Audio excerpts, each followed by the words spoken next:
Missus, kyk wat doen jy? Dit het my huis gebreek. Ek is jammer man, maar dis die spul kinders wat in die straat speel waarvoor ek moes uitswaai. Die straat is mos nou geen plek vir kinders om te speel nie. Hou niemand dan toesig oor sulke klein kindertjies nie. Ek weet nie meer wat om met hulle aan te vang. Maar hoekom is hulle jou verantwoordelikheid? Waar is hulle ouers dan?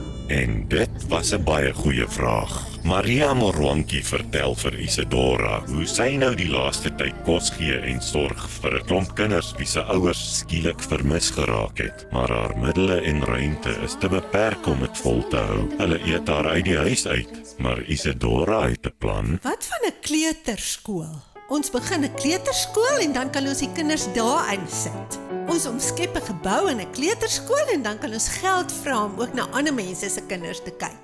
Man, is dit nie 'n baie goeie plan nie?